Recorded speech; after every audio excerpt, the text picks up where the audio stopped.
E agora uma pergunta, você costuma deitar à noite com aquela sensação de que não fez tudo o que gostaria, Mário Mota? Pois é, você vai deitar para dormir e realmente sente isso. Certamente, em alguns instantes, todos nós temos esse sentimento, não é, Elaine? A Vanessa Tobias está chegando por aqui, vai nos ajudar. Oi, gente, tudo bem? Otimizar o tempo é fundamental. Existem técnicas para isso, para não passar o dia e não perder esse dia, não é isso, Depois Vanessa? que virar mãe, então, né, Vanessa? Temos que dar jeito de tudo e tem como fazer. E é o nosso papo de hoje. Vamos então à nossa pergunta no telão? Primeira de todas, chega da Eduarda de São José. Como fazer para organizar tudo em casa, cuidar do filho e ainda sobrar tempo pra gente? Essa você sabe responder de cadeira, né? Que nome lindo. Sabe uma coisa? Eu tenho uma mestre que chama Sarah Blackley. E a Sarah tem 4 filhos, é empresária. Eu fui estudar a rotina dessa mulher para saber o que ela fazia. E ela dá uma dica que é a seguinte: encoste nas coisas apenas uma vez. Isso significa que quando eu vejo a atividade, para dar conta de tantas coisas, eu não posso pensar em fazê-la. Se tem a louça para lavar, eu tenho que lavar a hora que eu enxergo. Peguei o celular, abri o Instagram, respondo na hora em que eu vejo a mensagem. Isso faz com que a gente faça mais e utilize melhor o nosso tempo. Toque nas coisas uma vez só. E resolva. Resolva, na hora que viu. Vamos lá, depois da Eduarda de São José, Denise de Floripa. Voltei a estudar à noite depois do trabalho, mas a minha família me cobra muito por isso. Como conciliar as coisas? Denise, é bem desafiante, né? Na verdade, a base e o princípio de qualquer relação saudável reside no diálogo. E a gente precisa estabelecer metas em conjunto, né? Como é que eu vou viver a minha vida, o que me faz feliz e decidir pela rotina da família em conjunto. Pode ser que a reclamação sobre o estudo à noite seja uma carência de um tempo quando o tempo deveria ser com o outro. Então, às vezes, dar meia hora de total atenção para o filho, de total atenção para o pai, para a mãe, garante o apoio à atividade posterior. Perfeito. A gente vai seguir se organizando por aqui com o jornal. Daqui a pouco Combinado. A gente te chama. Tá, daqui a pouco. Obrigada, Vá. Quero saber de volta com dicas valiosas para você organizar melhor o seu tempo no trabalho e em casa. Agora é a Jandira, Vá, de São José, que quer saber de ti algo por aqui. Estou tentando estabelecer prazos para os meus planos, mas isso me deixa ainda mais estressada. Eu devo mudar de tática? Jandira, com certeza. Na verdade, fazer metas, administrar o tempo, não devia ser estressante, devia ser prazeroso. É que a cultura nos impõe que a gente tem que seguir determinadas regras. Na realidade, eu trouxe algumas dicas. Vamos lá, vamos ver. Tem uma coisa nas dicas aqui que responde à pergunta da Jandira e, enfim, a gente debate sobre isso. Crie a sua própria maneira de administrar o tempo. Eu sei que é desafiante para a gente o que está nessa linha, mas tem regras que não funcionam para nós. Então, a gente tenta se adequar a um jeito de administrar e fica frustrado, sabe? Fala, mas estão dizendo que tem uma regra. Mas se eu quero uma regra, a gente pode aprender sobre os pomodoros. O pomodoro é o seguinte: a cada turno de trabalho, eu vou dividir o meu espaço da seguinte maneira. Eu vou trabalhar 25 minutos e pausar 5. E eu vou fazer isso 4 vezes. Quando eu fizer 25, 5, 25, 5, 4 vezes, eu pauso 30 minutos. Isso funciona para as empresas e funciona em casa para as nossas atividades. Nas pausas de 5 minutos e de 30, aí eu vou para Facebook, para Instagram, daí eu leio, eu faço, durmo um pouquinho, o que a gente quiser. Encoste nas coisas, lembra eu falei na primeira? Encostar nas coisas uma vez. Gente, isso é produtividade em alta, sabe? E tenha um caderno de ideias. Olha que sacada. Para quem é muito criativo e quer fazer um monte de coisa ao mesmo tempo, só pode se dar o direito de fazer uma coisa nova depois que terminar aquilo que está sendo feito. Então, tem um caderninho para não esquecer as ideias. Eu queria fazer uma coisa diferente. Dá para fazer, mas escreve. Quando terminar a última atividade, abre o caderninho e começa a próxima ideia. Ótimo. Temos mais uma perguntinha por aqui, né, Mário? Eu tenho uma aqui. Por que pomodoro? Sabe que eu não sei? Vamos procurar isso? Vamos. Então tá, a gente fica devendo para vocês aqui. Trouxe um tomate uma vez aqui pra gente, né? Não, tem, mas... tomate, né? Sim, pomodoro é tomate, a massa e tal. Sim, eu estou tentando relacionar o pomodoro com o fato de você cotar, mas a gente traz depois. Estou devendo também. Fica devendo. Cláudia de Palhoça, saio cedo de casa com os meus filhos e só voltamos ao fim da tarde. Penso muito em fazer um curso, mas eu não vejo como. Cláudia, sabe o que passa na nossa cabeça às vezes? Que a gente tem um mundo ideal, sabe?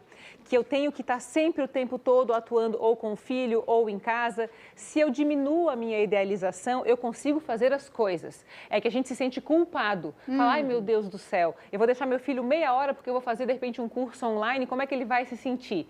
Se a gente divide o nosso tempo e dá atenção com bastante qualidade e intensidade para cada um dos nossos papéis de vida, vai sobrar espaço. O problema é que a gente idealiza. A gente acha que vai ter, assim, que vai estar super disponível.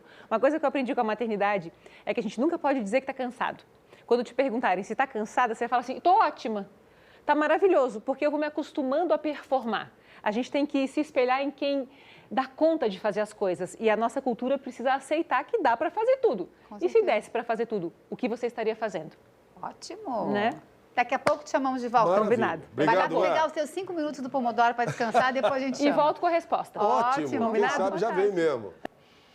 Você já sentiu frustração por não dar conta do que planejou para toda semana, para o seu dia, enfim? Pois é, hoje eu quero saber, tem dicas para otimizar o tempo no dia a dia. Mais uma pergunta agora do José Eduardo de Orleans. Vanessa já está por aqui. Vanessa, Laine Vargas, faça as honras, por favor. José Eduardo de Orleans pergunta, Vá, que tipo de treinamento eu poderia fazer para aprender técnicas efetivas que pudesse colocar em prática em casa e no trabalho? José Eduardo, uma coisa que é a minha crença e que eu encontro na prática é que os treinamentos que são voltados para o nosso autoconhecimento nos capacitam para ter mais controle nas nossas escolhas. Então, se você faz alguma terapia ou se busca processos que te ensinam sobre liderança, sobre comunicação, sobre oratória, mas principalmente a olhar para dentro, para saber fazer escolhas efetivas, isso vai funcionar para ti. Então, há plataformas que são gratuitas, você pode procurar por administração do tempo, inclusive sobre o tal Pomodoro que deu a resposta, né? Quero dizer o seguinte, eu falei, gente, se eu afirmo o tal do Pomodoro, porque eu conheço que a origem é do cronômetro em forma de tomate, porque em italiano Pomodoro é o tal do tomate. Então, essa era a origem, certo? Então, quando foi criado o Pomodoro, era para isso. Então, você vai na internet e pesquisa esse nome, tem um monte de softwares que ensinam sobre o Pomodoro e sobre outras técnicas e treinamentos específicos, inclusive gratuitos. Ok. Tá? Bom, de Orleans, Antônio de Palhoça. Como otimizar o tempo dos meus funcionários sem eles acharem que é corte de hora extra? Boa pergunta, hein? Sem dúvida. Eu sou, assim, da comunhão do estabelecimento de regras. A gente precisa fazer combinados em conjunto. Uma grande sacada é garantir que a estruturação dos horários será feita em comunhão com os funcionários. Qual é a melhor maneira de organizar a nossa agenda? Pergunte ao time e permita que eles façam escolhas em conjunto contigo. Ok, aí é de todo mundo a escolha. Aí é de todo mundo. Agora a pergunta vem da Helena de Criciúma. Quando eu me proponho a organizar melhor o meu dia, eu sinto que a minha ansiedade aumenta. Isso é normal? O que eu posso fazer? Helena, eu vou te contar um caso. Eu sou uma pessoa de pessoas, né? Aí uma vez eu cheguei para o meu irmão e eu falei, vou fazer uma especialização em finanças. E ele falou, pelo amor de Deus, por que você vai fazer uma coisa de uma área que você não é craque? E eu disse, não, mas porque eu tenho que ser o que dizem que é competência. Às vezes a gente quer ser de um jeito que a gente não é e o resultado é ansiedade e estresse porque a minha autoestima fica muito baixa, porque eu quero ser como dizem que é o correto. Como a gente falou no bloco anterior, cria a tua própria maneira de administrar o teu tempo. Vai levar mais tempo, mas vai ser para sempre. Ótimo. Daqui a pouco a gente volta contigo. Tá bom, gente. Obrigada. Obrigada. Grazie pelo Pomodoro. Nós agora vamos para a última rodada do Quero Saber de hoje, com dicas para você otimizar o seu tempo para fazer tudo o que planejou na semana. Ó, tem Maria Carolina querendo fazer pergunta para a Vanessa agora. É o nome da filha não do é lá Marinho. de casa. Essa é Mas de poderia São ser, José. viu? Poderia ser, né, Vamos lá. papai? Eu e meu namorado estamos pensando em morar juntos, mas ele tem uma rotina e um ritmo completamente diferente do meu. Eu não sei como falar com ele sobre isso, como otimizar o nosso tempo juntos. Maria Carolina, eu não sei se essa é uma pergunta de administração do tempo ou de relacionamento, né? Côncavo e convexo. É, porque parte do princípio de que para administrar os tempos, para administrar o tempo, a gente tem que eliminar pendências. Não adianta eu querer performar e criar um conjunto de atividades que vai funcionar para o casal se eu não faço o básico, que passa aqui a ser uma pendência, que é dialogar para estabelecer regras e combinados. Agora, saber que quando a gente está junto, tem que ter muita intensidade e muita qualidade. A gente não tem que ter a fantasia de que o outro vai mudar a rotina para se adaptar a nós e nem o contrário, porque daí a gente perde a nossa identidade, né? Então, como é que eu vou fazer para aproveitar o tempo que nós temos junto, sem começar a relação com a expectativa de que o outro vai se transformar para que as coisas aconteçam? Temos dicas, inclusive, aí, né? Dicas dos livros.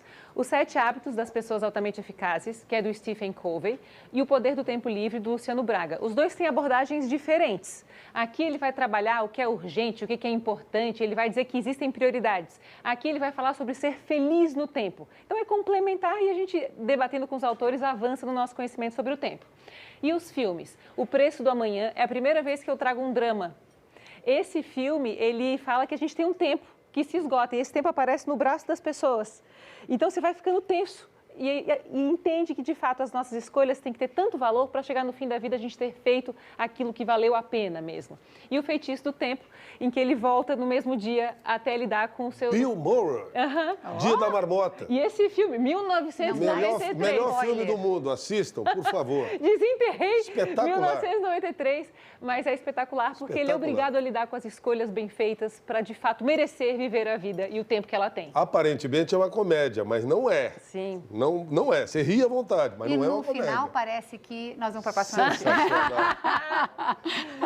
Vai, Marinho. Henrique de Florianópolis, como é que eu faço para diferenciar o que é urgente do que é importante? Acabei de falar isso ali, né? Assim, olha... Ele acaba demorando para tomar as decisões, viu? Sim.